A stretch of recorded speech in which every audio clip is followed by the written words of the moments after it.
presentation. So good morning, everybody. Just a little background to start with about the Holmen Area Historical Society. Since the start of the organization, they've been collecting historical items such as pictures that have been donated by the family and relatives, vintage clothing, family history albums, and many pictures that actually we have no idea who is in them or whether or not they were even taken in Holmen area. Being invited to present gives us an opportunity here to share some of the pictures and stories people have shared with us. And so you may have participated in the past with some of the events sponsored by the Historical Society, but this year's been very difficult. And so what we're trying to do is find means of getting our information out to people within the community.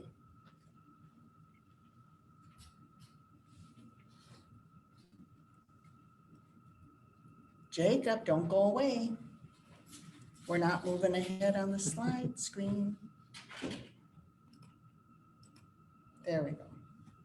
Why did it do that? We don't know. Okay, not only was the goal of the original group to collect items, but certainly that was one of the goals, but also the members worked hard to move forward with the plans for a physical museum. Although over the years, that idea has sort of been put on a back burner, but exhibits were out to the library, the high school, the village hall. It's not off the table, the idea of a museum, but as everybody is getting a little bit older, it makes it a little hard to find adequate people to volunteer to keep the museum open. So Pam Hansen and I, as the current archivist, have worked hard for 2 years to scan pictures, and we now have many of them in a database with many of the stories and information about some of the pictures. So let's get started and see what Holmen looked like many years ago. Not all the pictures are perfect. Some of them are original and they'll be a little hazy because I haven't had time to do a lot of touch-ups on them. Historical information for this presentation was obtained from the Centennial booklet, many of you might have, old newspaper stories from newspapers.com, family albums, and verbal stories. One thing I realized that each person had historical information, but some of that information differs. So who were the first settlers to arrive? I found a newspaper article from the La Crosse Tribune that was dated July 21st, 1938. It was written by a Mrs. V.S. Keppel, who was a correspondent to the newspaper. The first family was the Gordon family in 1850. Then came the Ole Blacks in 1852 and the Bonimas in 1853. These three families made distinct settlements on Amsterdam Prairie. Over the ridge then into Long Coulee in the same year of 1853 came the Bory Stones and Lars Larsons, and again over the ridge into Halfway came the Nicholas Walls and the Charles Helgerson family, all of them in 1853. So what did Holmen look like in the early years? This map was available on the La Crosse Library website. Probably one of the early plat maps that were developed around 1870 was the date on it. Once persons started buying land from the government. As you can see, the dam was there and indicated on the map. The ponds were visible, but there were very few owners of the land listed where Holmen was. The very small black squares typically on a map represent a building, a business, a home, or both. Some of the names may be familiar to you, as their descendants still live in the area, such as the McHughes, the Keppels, and Briggs, and probably Briggs Road was named after one of them. There are many families who began settling in this area long before 1870. Those families settling here were actually about 25 years ahead of Holmen becoming a village. The village of Holmen, although well established at the time, was never incorporated until 1946. The first settlers on the site of Holmen, as it is now, were the Frederick Anderson family, who came after the close of the Civil War about 1867. He put up a blacksmith shop where the present Moxie's Salon and Spa is. He had one-room residence to the rear of his shop, and in the Centennial book, it says that it was just north of where the borough's service station was. This is only one example of how different information has been presented. Still the same year, still the same area in the village, but not the same location, depending on who you're talking to. Also in the 1870s, the Peter Shalander family came to the village area and purchased the shop and the home from Mr. Anderson. So we'll talk more about the Shalanders in just a little bit. This map was dated 1906. It shows parts of the village that are starting to be plotted out, and the map shows some more owners of the property, both in the main part of town and also north across the mill pond. Notice that already land was designated up on the north side of town for a school. There are some names showing up as landowners, even some new businesses, the milling company and lumber yard and merchandise store. Also, the map indicated the first creamery location, which was up Long Coulee. Some families that were initially living rurally are now moving into the town proper. In 1913, the plat map shows that the names of some of the streets are now present.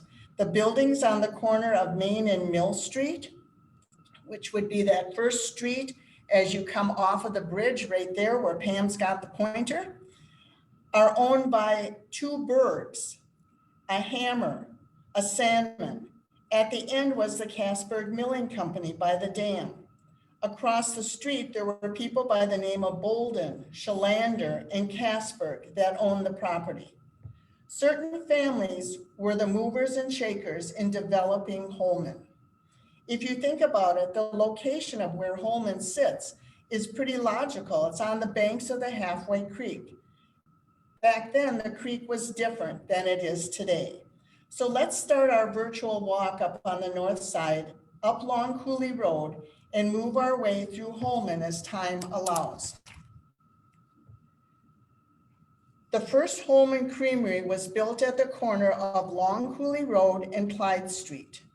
It started in 1884 by C.A. Shalander and Henry Starr in order to get good quality butter.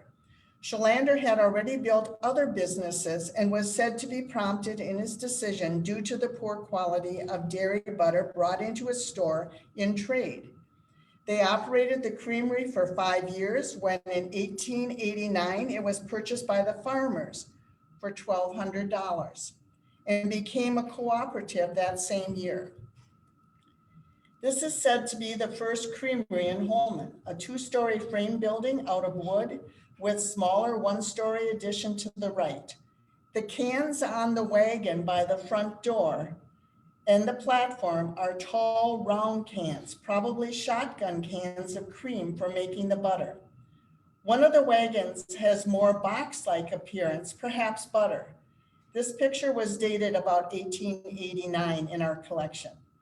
Many additions over the years were made to the building until it was said that they outgrew their current location.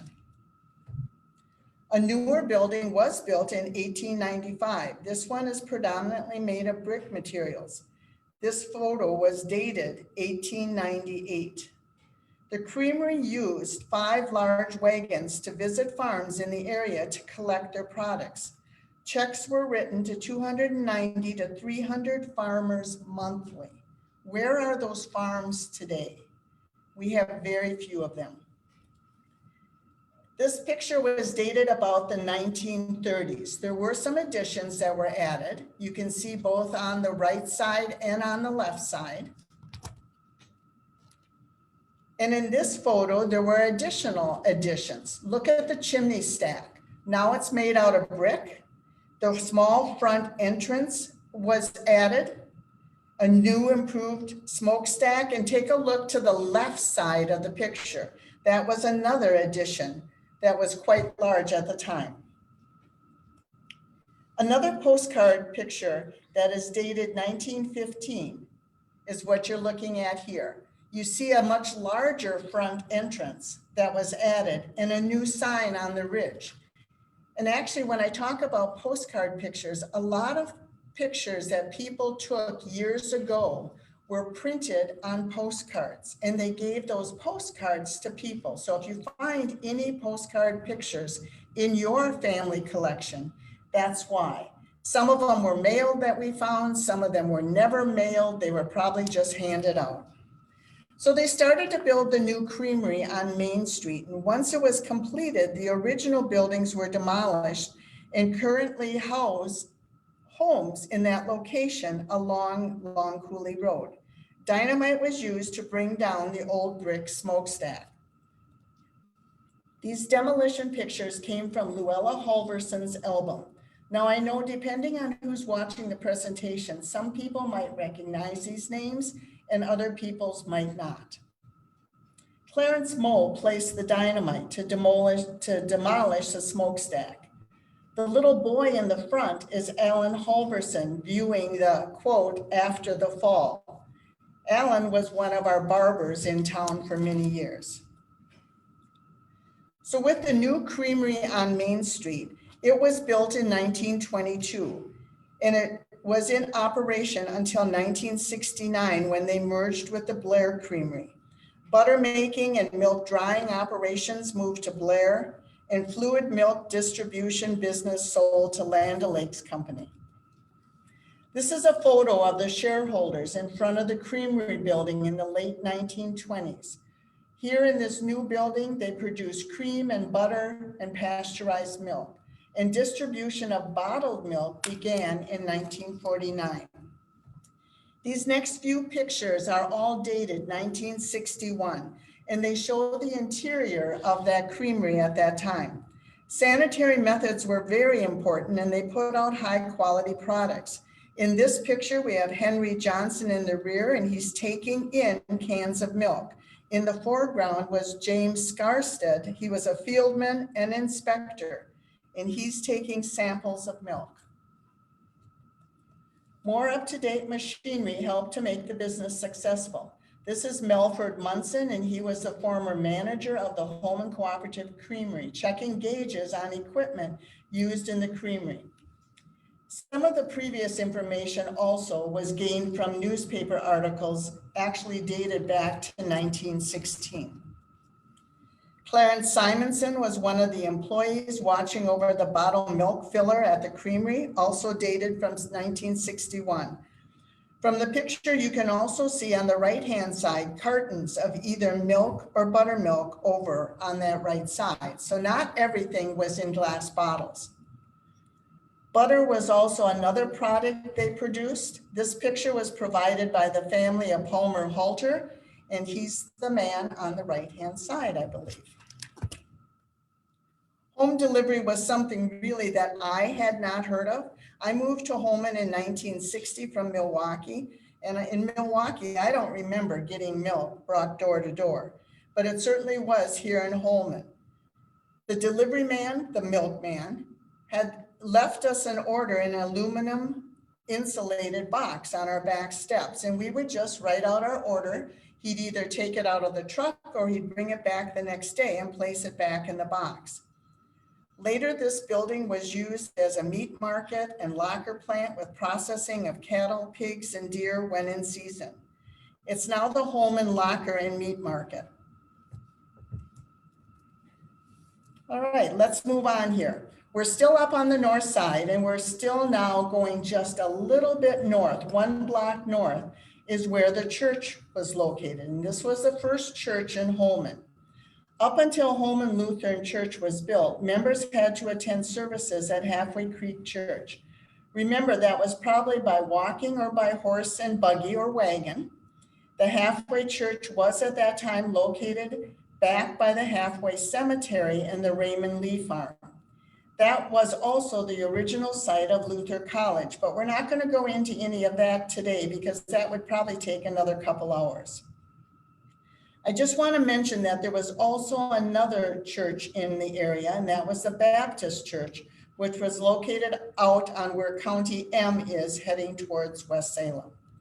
As the population grew, the Holmen area, traveling the 3+ miles was difficult. This was year-round, snow or not, rain or not.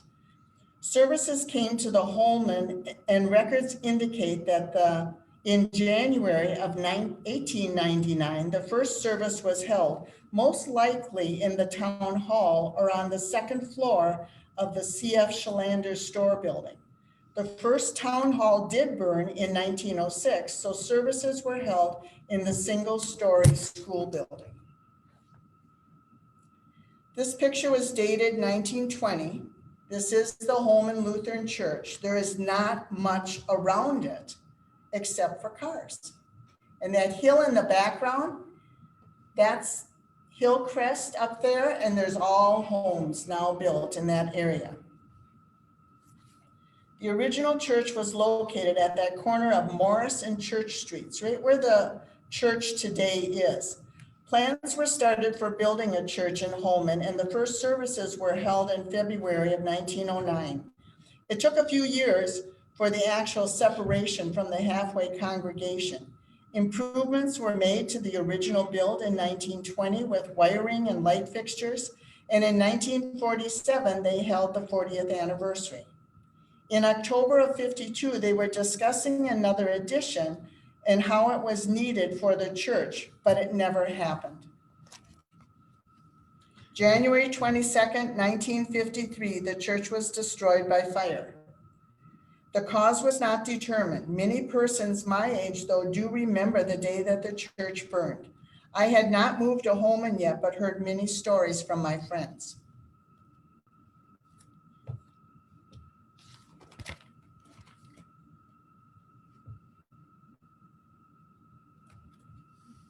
Let's talk a little bit about rural schools. Information about Holmen education development is well documented, both in the Centennial book and in a book by Estella Bryan of La Crosse County Early Schools. The first schoolhouse was actually built on land just north of Holmen. That land is now known as the Nelson Farm. It was moved 1/2 mile south about 15 to 20 years later, right at the base of Star Hill. And that property at that time was owned by Bernard McHugh. In 1905, it became a state graded school, and students and classes were moved into the old grade school building that some of you might remember. The first school or parts of the building are still in the same location, but now it's a residence. And the hill you see behind the school is Star Hill to the north of us. The actual first school that was built in Holmen was located on the McHugh property that was designated on that previous map that you saw. And it was built in 1905. The expansion of adding a second story to the building was realized almost immediately. This picture could probably be the dedication of the school in 1905. There are many people standing out front. There are students in the front. On the left, there are parents. And on the right, there are men holding instruments like for a celebration. The second story was completed in 1912. This picture is taken about 1916 or later and was probably during the summer vacation as the rope swings are down and the teeter-totter boards are put away. Notice the pile of wood that is in the back on the left. I guess they had a wood furnace that somebody had to stoke every single day. This is a picture of twins, Dean and Lee McHugh, sitting in an old wagon on the north side of their house. This photo was taken on November 1916 and shows the location of the second-story Holmen School. And further in the background is what we know now as Star Hill. There were very few paved roads, very few houses out there, except across from the school. There's no other school in this picture building. The high school classes were held in an upstairs classroom until the high school was built. I wanted to just show some of the teacher attire and what they had to wear when they went to work. Female teachers had to be single. Once married, they could not teach. The man in the picture on the left is William Stevenson. He was the first principal of the high school. He later went on to serve as U.S. Congressman from this district. The second picture, also of teachers on the right, is dated 1930, so their attire really did not change much. This and the next picture is from a presentation that was done by Mike Wall for the Holmen Area Historical Society. If we could get rid of that electrical pole in the front, this would be a beautiful picture of where I went to 7th grade. And they call this progress. This is the backside of the school as it was being demolished. The pond was created when the dam was built, but with the floods that occurred and other damage and rebuild of the dam, the size and location of the pond did change some.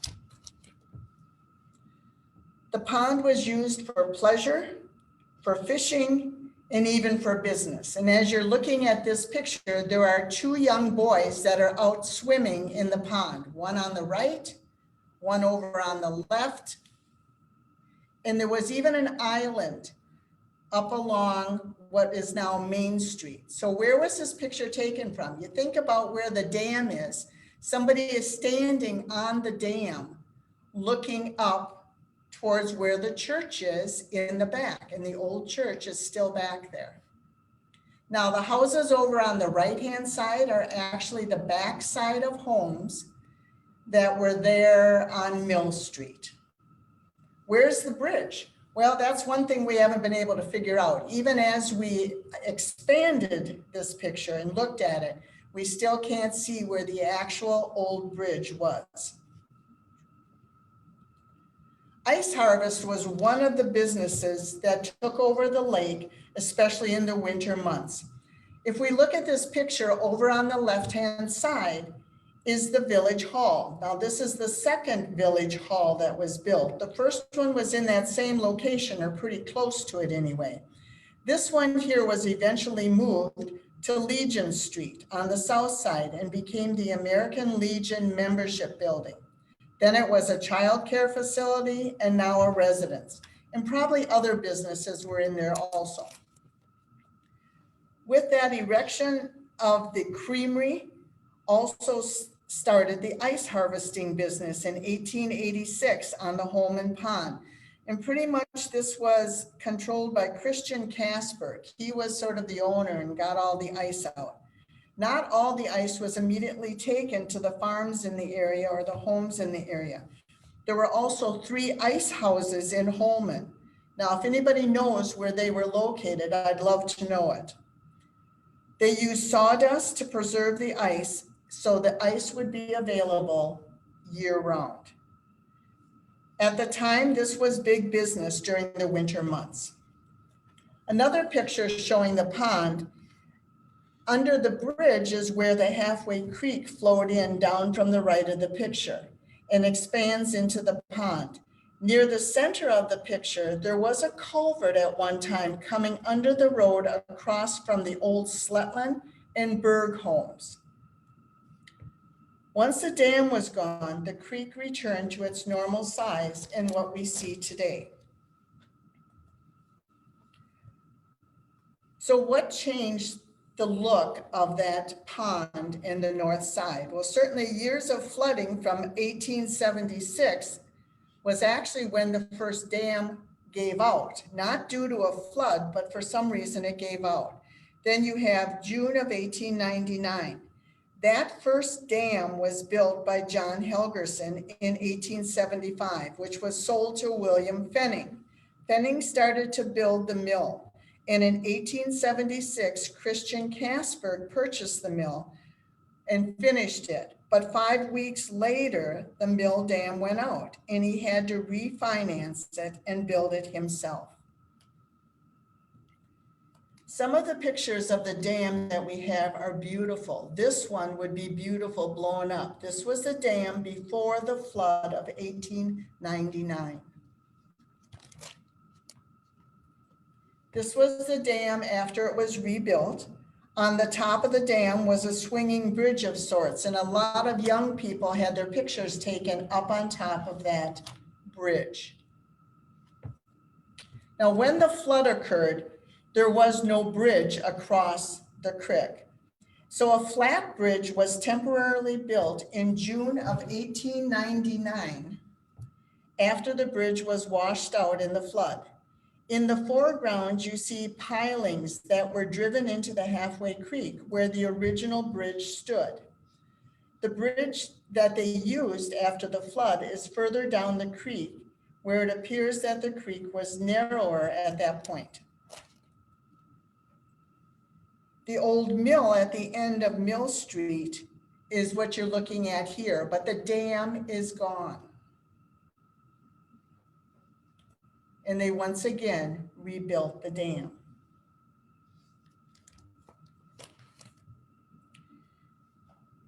And these are just some additional pictures of that flood that damaged a lot of Holmen.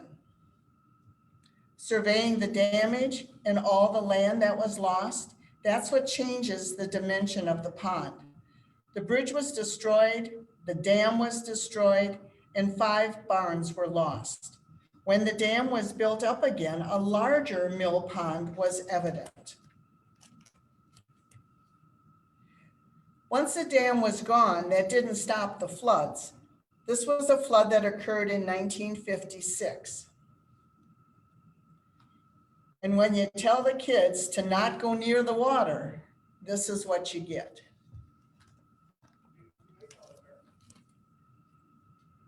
So let's take a closer look at some of the bridges that crossed the creek and crossed the pond area. The exact location of the first bridge is not where it is today. In a handwritten document by Elder Wierenberg in the mid-1930s, she stated that, quote, "The oxen had to wade across the water, but when the farmers commenced to drive horses, they thought it best to have a bridge. The first bridge, which was nothing more than a frail wooden framework structure, served until the disastrous flood of 1899 that threatened the existence of Holmen. An iron bridge was then constructed. Our road today is practically in the same place as the previous, except, she says, that it came between the Eldon and Earl Casberg residence. And those are some of the first houses on the right-hand side as you head up Long Coulee. So this picture of the bridge, as I said, they're not all touched up, is a little bit blurry, but it's looking to the north. And just beyond the bridge is the first house right at the intersection of where Long Coulee goes off to the right and Main Street would continue on the left. I'm unsure of the event of this, but the picture is mostly of men and only one was holding a child. And if you notice towards the end of the bridge, the railing does not continue all the way to the end. So it could just be a construction picture. Now this one I started to clean up just a little bit to point out a few things. And this is what I want you to remember as we move through downtown Holmen. The sign on the bridge on this one, as I zoomed in when I created the fixes for this picture, says 1899. The Centennial book says that this picture was taken about 1910. Notice the bank in the background. It is a single building, not the double one that we see today on that corner. And it was built in about 1908. The people in the picture, we have Clayton Erickson, left to right, Earl Casberg, Harvey Tolstead, and Olaf Wall. I don't see any paved streets. Now, this one's a little foggy also, but you now see the addition to the bank building that was later built.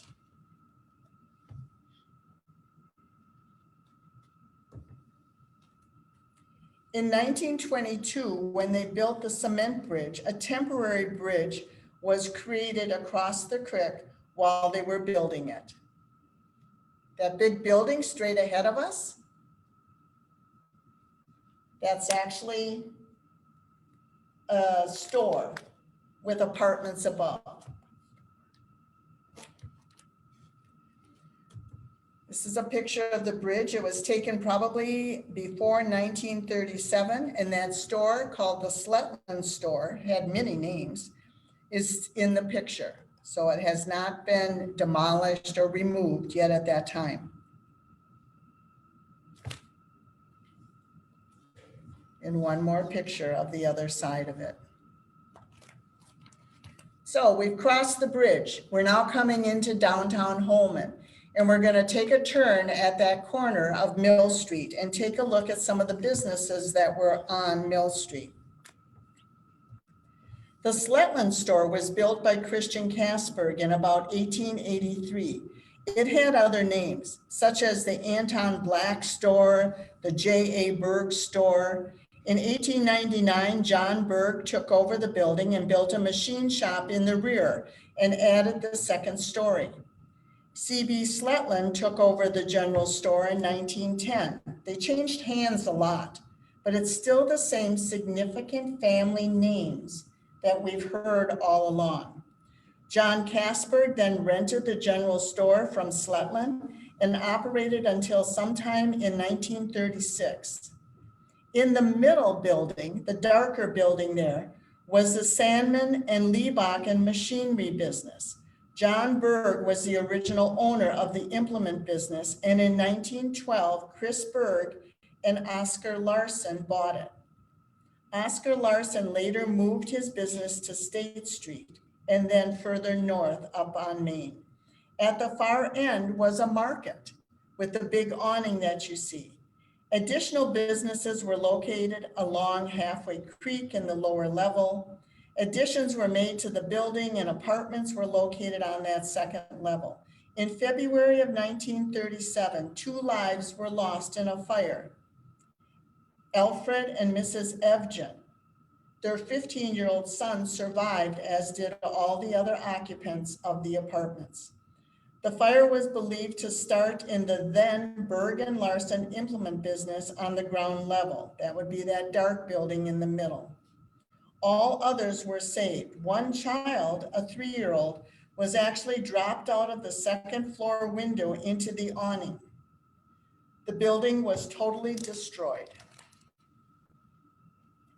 When Anton Black ran his establishment in the building, this picture was dated 1895. And left to right, you will see Anton Black standing in the middle and Nels Tolsted behind the counter.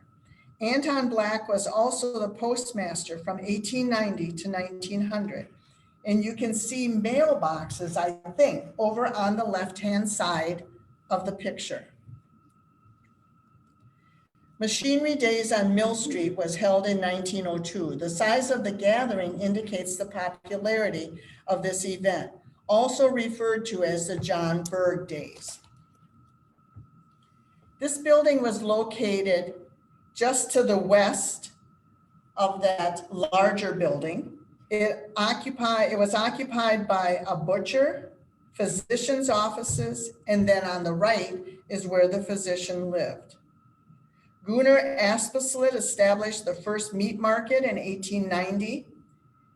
And 1883 marked the arrival of the first doctor in the area, Dr. Flukiger, and he had his office in the middle and the residence over on the right. Looking towards the east down Mill Street after 1905, and you say, how does she know that?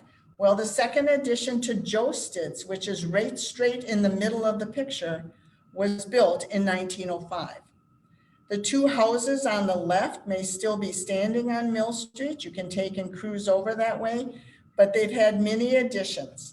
Actually, the butcher shop was removed, and if you look closely, that house that's still standing there was probably the physician's office in his home. I have no proof. We have to wait till the Register of Deeds office opens for everybody. This is the back side of the mill. In 1875 is when this mill was built and a dam constructed. Now, the second story that I heard was that the dam was constructed by Mr. Lytles, who sold it before it was completed. But the main one that's in the Centennial book, another example of how stories change, indicated that it was built by Mr. Halverson. Or I'm sorry, and the dam was built by John Helgerson. A little newer picture here. In 1876, Christian Casper purchased the mill. And as I said before, 5 weeks later, he had to rebuild it himself. It later became the Larson feed mill. This picture is dated 1910. Just another picture of what the dam looked like. As we come back to Main Street, the Holmen Hotel was located on the southwest corner of Main and Mill Street. It was facing forward on Main Street. It was built by C. Casberg in 1873, or I heard and read other information that it was 1885, but it was managed by the Olaf Wall and family. And an addition was added in 1915. Located at that corner of Main and Mill Street is where the present Smokey's Bar is. The bar and the hotel, when it burned, was owned by the Grayburn family, which included apartments above. An electrical fire broke out on March 29th, 1960. The hotel was raised in either 1960 or 1961. Other businesses on Main Street, there was a general store at the corner of Main Street, and that was known to some of us as Josted's, but also Shalander's. It opened in 1870 when Peter Shalander built an addition to the existing building using the original room for a grocery store. The present brick building was erected in 1899 by Christian A. Shalander, and in 1903, Anton Josted bought the stock in the store and formed a partnership with Alfred Thorson and Julius Berg. The firm at that time was known as A.O. Josted Company Store. An addition was completed in that 1905. It was filled to capacity. The store sold groceries, furniture, men's clothing, and hardware. Items such as sugar, rice, oatmeal, flour, and cookies were weighed from barrels. The store hours were 7 to 9, except on Sundays when the store was closed. In 1956, the store and its contents were purchased by Jerry Dahl and Conrad Josted, who continued its operation until about 1961 when it closed. The store then housed small businesses and apartments on the second floor, a bakery, a ceramics store, and a beauty shop. And in the early 90s, it was used for storage by another business. And then a resale shop called Barely Used. Now a spa, salon, and boutique. So these next pictures are just some pictures of the interior. The people in the pictures, we have Anna Gullickson, Elvin Halverson, Otto Helgerson, and Eunice Olson Gilbertson. Take a look at all the shoe boxes on the walls. Have you ever seen so many shoes? Certainly not what you can find now when you go shopping.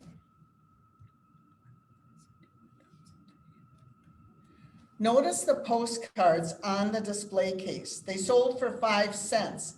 Some of the pictures you are looking at today either were from postcards or helped to create them. That's why so many people in their family histories have all the same pictures. Window decorations, probably for Christmas in 1909. Look at the rabbit up in the window. At first I thought it was Bernie Sanders, but no, it's a rabbit. Prices were certainly different than they are now. The Bank of Holmen. The bank was built in 1908 on the corner of State and Main. It opened in 1909. Organized by local farmers and businessmen, it was one of the few area banks to survive the Great Depression. Initially a small brick building that I showed you in that one bridge picture. But in 1920, it expanded to the adjacent building that was once a post office and a pool room after World War I. In a newspaper article in the La Crosse Tribune, they said it was one of the most prosperous banks in the state. And in 1916, it paid 4% interest for deposits. Hey, that's better than what we get today. The second floor was used for businesses like a lawyer and physician's offices, now used as apartments. The side steps were often used by teenagers in the evening as a place to sit and socialize. Later, they were famous for class reunions and gatherings to reminisce. And the building to its right is what is Wall's Restaurant. Some of you might remember that. There were two main restaurants on Main Street, but I did find a newspaper article that mentioned another one on State Street early on, and one that was located south of the creamery that opened in 1904. This building was actually built by the G. Holmen Brewing Company in the early 1900s, and probably a saloon before becoming a restaurant. John Casberg in the doorway was the second owner of this restaurant. Additional owners were the Tolsted brothers, who continued the restaurant business, and then a pizza place, a preschool in the left-hand side of the building. On the right, a barber shop was initially run by James Anderson and eventually was run by the Halversons. The benches out front were used by many of the seniors to sit and discuss the problems of the day. Wall's Restaurant on the left looks a little different from that previous picture. And in 1905, the market was a hardware store, not a market, and was owned by Benjamin Wall. A small shop on the right had many purposes. I heard from people in the community that it was a shoe repair shop, electric shop, a beauty shop, a post office at one time, and even in the back was an insurance office. Inside Wall's Restaurant is where this picture was taken, and they had the best malts. And the high school students spent many an evening here after games. They also had jukeboxes within the booths. Not only were there 3 gas stations that were on Main Street, but also there was a pump at one time outside of Shalander Josted's store. Holmen had a mobile, a standard, and a pure oil station. This one was built south of the then Ford garage, owned by the Burroughs family. Now, I believe there was a fire and it was rebuilt, and this picture here is of the day of their open house. A sign above the door says Standard Oil, John M. Casberg. This was the first filling station in 1921. It was later operated by Myron Nerby. The neat thing about this picture, other than it is very clear, is the fact that the livery stable is sitting behind the station. Quite a contrast between old and new. And this was the station before it was demolished. This station was a pure oil station, and probably at one time was a Texaco one too, also from looking at the star above the window. It was operated by O.L. Scoy and sold to Roger Gilbert. It was located on the corner of Legion and Main, now an empty lot owned by the village next to Jacqueline's. Notice the price of gas, 34.9 cents. Boy, and I sure do love those old pop machines in the picture. We're going to take a look at just some of the general views of downtown Holmen. This is Main Street looking north. The bank building was not built yet on the corner of Main and State. You can see the side of Monson's Saloon. And on the left, there are actually 2 windmills. The larger one is in front of the hotel, and the smaller one was in front of Tolsted's building. The larger building before the house is said to be Wall's Restaurant eventually. Stories differ on this topic, and we cannot see a bridge at all in this picture. So I blew it up a little bit to take a look at it. Monson's Saloon is on the corner, and a hardware store. It says hardware on their awning up front. which later became walls. Stories do differ on this one though. In the Centennial book, it says that in 1905, Benjamin O. Wall owned and operated a hardware store in what was in 1962, the IGA store building. So is it Wall's Restaurant or is it the IGA building? He managed his store until 1908, and in 1909, he opened a cafe in what was known as Wall's Restaurant. So no one's alive to really verify this exactly. And stories that are handed down in families sometimes take different turns, just like tree branches. They even colorized old pictures years ago. I don't have a date on this, but if you look over on the left-hand side, which would be in front of Tolsted's restaurant, you can see a sign that's present that is actually the G. Heilemann Brewing logo. Continuing south down the street of Maine is the Wall House. I guess it was a full working farm at one time. The house was built about 1900 by Melvin Henderson on property then owned by Mary Doherty, originally owned by William Vance since 1852. The building in the picture that was south of the house was a meat market that was run by Henderson and is now part of the village property. That house and buildings are now gone, being replaced by a small green space and a parking lot for the village hall. Further south of that meat market building, on the east side of Main Street, is the Progressive Hall. The hall was on the corner of Roberts and Main, where the current village hall is. The hall was constructed in 1907 of concrete blocks. The building was the largest one and used for many purposes in the area. It was used for meetings, votings, both by the town of Holland and the village of Holmen, fire department meetings, dances, medicine shows, plays, roller skating parties. Church services were also held here by the Holmen Lutheran Church until the new one was built. Ken Johnson, who was an implement dealer, always served a meal with his shows that he had held in this building. The building was torn down in February of 1979 for municipal use. Immediately across the street, at one time, the Holmen Meat Market was in a building just south of the creamery. It's now the Frame Gallery.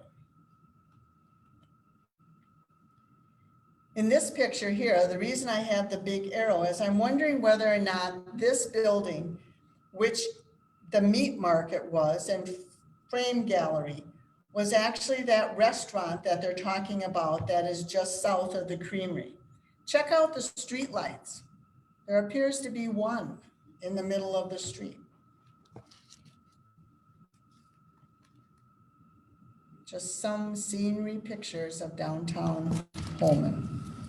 The Henderson and Gorder Lumber Company information is obtained from the La Crosse Tribune article from 1916 in a document that was compiled by Kathy Kasberg and was given to the Historical Society.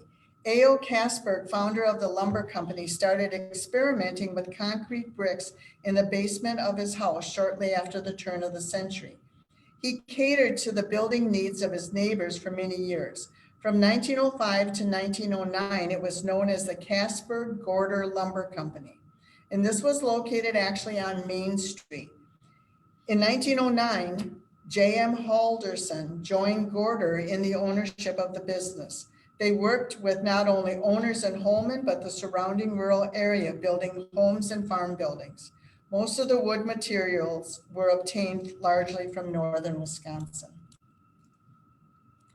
The Holmen Canning Company, West Legion Street, built in 1913. And these were some pictures that were donated of the inside of the canning company. Some of you who might have worked there will certainly remember these.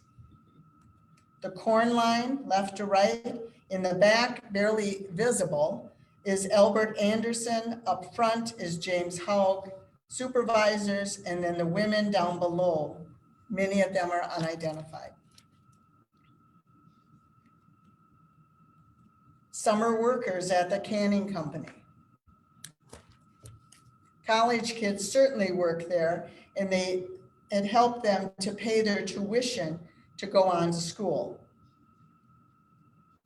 They canned peas, they canned corn, and they canned green beans, if I remember right. Yes. And so they brought a lot of the pea vines in on horse-drawn wagons and unloaded them in part of the buildings. This picture was from the McHugh collection, and it is a large stacking of pea vines. Protective attire used for spraying peas. OSHA would be so happy nowadays. And finally, an aerial view of the company. Right at that intersection where you could turn back and go back to the canning company was Oscar Larson's business on the west side of Main and Legion. Andy's business station right now, gas station, car repair, is located on that corner. So we're just going to go through a couple aerial views of Holmen here, and we're just about done. This picture was taken about 1917. The elementary school is there. On the right, the McHugh house is there, but there is not much of anything else. Over on the left, you can see the first church building is still present. Otherwise, it's pretty much farmland around there. This is just a bird's eye view looking north across the ponds. Taken from Star Hill, there's no elementary school yet. The track is under construction, and I'm guessing that this was taken about 1955. The first house that I lived in when I moved here was actually not the one up here on the right where Pam is pointing now. I'm going to take her pointer for a second, right here. But we lived in a different house first, but that house was built in 1955. Taken from a private plane looking towards Onalaska, you can see Lake Onalaska in the background, Sand Lake Coulee Road, and some of the area that is now totally built up is in the background. This is a winter scene with more houses. Down front, the root beer stand has a drive-under canopy on it. The apartment building was built there, and the elementary school. Way to the south end, the entrance into Holmen was the Ken Johnson Implement. This building is now being used by Jim Carlson Auto. So just to wrap things up, some interesting information on Holmen. In 1907, telephone lines were installed.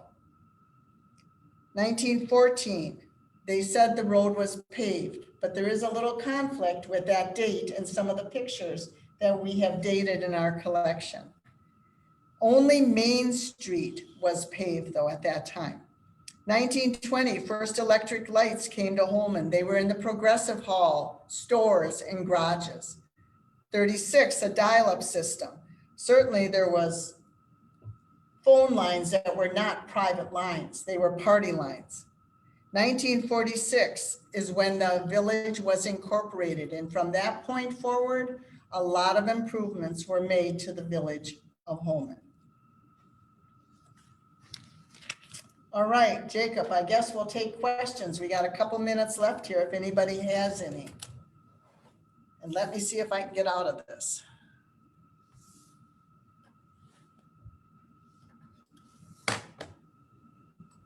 Yeah, thank you for the presentation, for both of you in the Historical Society. It's a lot of work to gather all those photos. Anybody here in the Zoom have any questions for Barb and Pam? If you do, you can take yourself off of mute. Feel free to ask.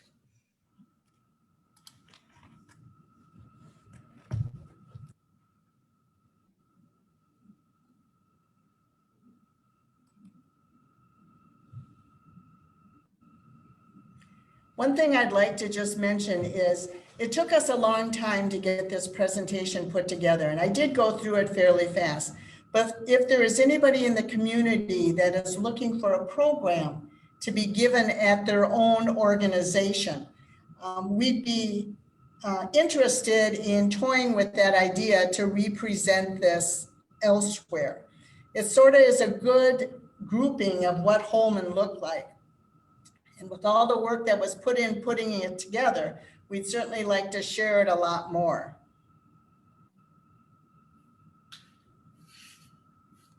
Are the pictures located somewhere that someone could come look at them? And I mean, this was quick. It was an hour where you could sit down and look at them and kind of piece it together in your own mind. Well, boy, I sure wish there was. We recently, a little over a year ago, during the lockdown, we moved all of our collection from the village hall and moved it to a storage area. So as of right now, it is not online and it is in a database. And I would be willing, at my convenience, of course, we'll set up a time where somebody could come and look at it, but it is on our organization's computer. We don't want you handling the pictures. They're all categorized and numbered and in this database. But the purpose to put them and scan them and hopefully eventually get them online was so that we wouldn't have to retouch these photos again. So they're all digital. Every picture you saw out there has already been published somewhere. I found numerous pictures out on other websites. There are some Facebook groups that have these same pictures on. And as I said, they were postcards. So if you'd want to try and get a hold of me, you can go through Jacob, get my contact number, and we could sit down if you wanted to look through some of these. And we're very happy to send you a digital copy so that you can make a print if you'd like one.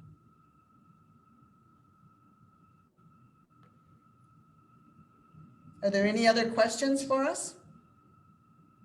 If I can't answer them, I will certainly research them and find out what the answer is. We're open for donations, both monetary and historical items. As I said, we've moved our items into a storage area that is currently environmentally controlled. It's a very nice area, but it's not one that we can open to the public. So if you're cleaning out a family member's house, don't throw away pictures if they have names on the back and those people are from Holmen. We'd like to see them and maybe they would add value to our collection. Thank you both, ladies, and thank you for the good work of the Holmen Area Historical Society. As Barb mentioned, feel free to reach out to me and I can get you into contact if you have any additional questions. If you're watching this video, again, this will be available on Facebook and we'll also have a recording here. If you don't have Facebook, it'll be available. So it'll be shared across all of our audiences. And I will add that, we're in an exciting new era of a partnership with the Holmen Area Historical Society. So once a month, we'll be doing a program with this group. Very excited to be hosting them here at the community center. So stay tuned for more from the Holmen Area Historical Society. They are a good group that put on a lot of different fun and exciting and really interesting programs. And so a plethora of knowledge here in the group. So thank you both. And thanks to everyone who joined in on Facebook. Thanks to everybody who came today in Zoom. And stay tuned for our next Good Morning Holmen, which is going to feature a conversation on conservation. You can say that 5 times fast. So see you in April and have a good week. Enjoy the weather. Bye, everybody.